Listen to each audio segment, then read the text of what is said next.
পশ্চিমবঙ্গ আর বাংলাদেশ সীমানার কাঁটাতার থাকা সত্ত্বেও ঐতিহ্য ও ভাষাগত মিলের কারণে দুই বাংলার সংস্কৃতির মেলবন্ধন বরাবরই বন্ধু বৎসল, যে কারণে এপার থেকে ওপারে তারকারা একসাথে কাজ করেন সিনেমা কিংবা সিরিজে।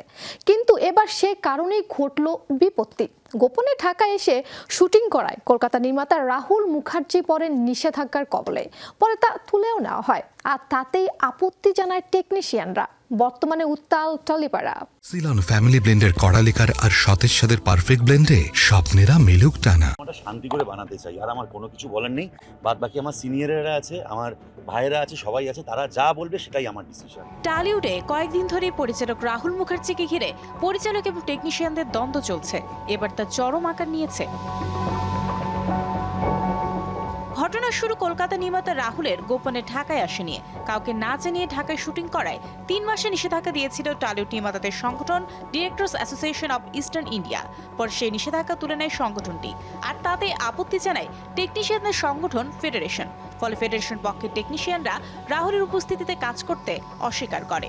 ইম্পার সঙ্গে আমাদের রেজিস্ট্রেশন আছে যে কোনো ছবি আমরা যদি বিদেশে যাই 17 থেকে 18 জন মেম্বারকে নিয়ে যেতে হয়, 19 জন মেম্বার ন্যূনতম। সেখানে ইম্পার রেজিস্ট্রেশন হয়েছে এই ছবিটা 4 দিন শুটিং করে রাহুলবাবু যখন বিদেশে গেলেন বাংলাদেশে, এখান থেকে 19 জন টেকনিশিয়ান না নিয়ে এখানকার সাপ্লায়ার থেকে কস্টিউম নিয়ে লুকিয়ে উনি এখান থেকে চলে গিয়ে শুটিংটা করলেন।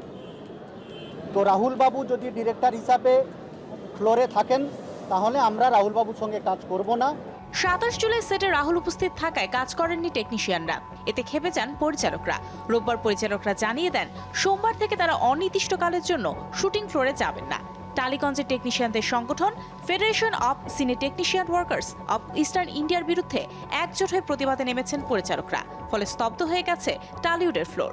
বর্তমানে বাংলা সিনেমা, সিরিয়াল এবং ওটিটি প্ল্যাটফর্মের বিভিন্ন কন্টেন্টের ভবিষ্যৎ অনিশ্চয়তায়। রাহুল বা রাহুলের মতো পরিস্থিতিতে অতীতে বা ভবিষ্যতে বা বর্তমানে কেউ যদি থাকে, তার ভুলটা কোথায়, যে ভুলটার জন্য তাকে সাসপেন্ড করা হচ্ছে। আমরা এই অপমানটা ঠিক জাস্ট বরদাস্ত করবো না। এবং আমরা জানি ছবি আমরা ভাবি, ছবি প্রযোজক আমরা নিয়ে আসি, আমরা ঠিক করি এবং ছবি হিট ফ্লপের দায়িত্ব আমরা পাই। Directors Association of Eastern India Motion পিকচার্সের বিবৃতিতে বলা হয়েছে, যতক্ষণ না পরিচালকদের সমস্যার সুষ্ঠু সমাধান হচ্ছে ততদিন পর্যন্ত শুটিং ফ্লোরের সদস্যদের অর্থাৎ পরিচালকদের অনুপস্থিত থাকতে বলা হচ্ছে। পরিচালক সংগঠনের বিবৃতিতে আরও বলা হয়েছে, অধিকাংশ পরিচালক সদস্যদের আবেগ ও মতামতকে গুরুত্ব এবং মান্যতা দিয়ে ফ্লোর বয়কটের সিদ্ধান্ত নেওয়া হয়েছে। রাহুল মুখার্জিকে নিয়ে টালিউডের দ্বন্দ্ব আরও জটিল রূপ নিল। কলাকুশলী বনাম পরিচালক ঝামেলা কবে মিটবে তা অনিশ্চিত। যদিও ইতোমধ্যে মধ্যস্থতা করতে চেয়ে মাঠে নেমেছে artist forum. 28 July West Bengal motion pictures artist ফোরামের তরফে একটি বিবৃতি প্রকাশ করা হয়েছে, যেখানে বলা হয়েছে সকল ভিন্ন মতাবলম্বীদের মাঝে মধ্যস্থতাকারী দায়িত্ব নিয়ে একটি সমাধান সূত্রের খোঁজে অগ্রণী ভূমিকা নিতে প্রস্তুত তারা। টালিউডে এই সমস্যা আদৌ মিটবে কি? Mario Sen, showbiz tonight.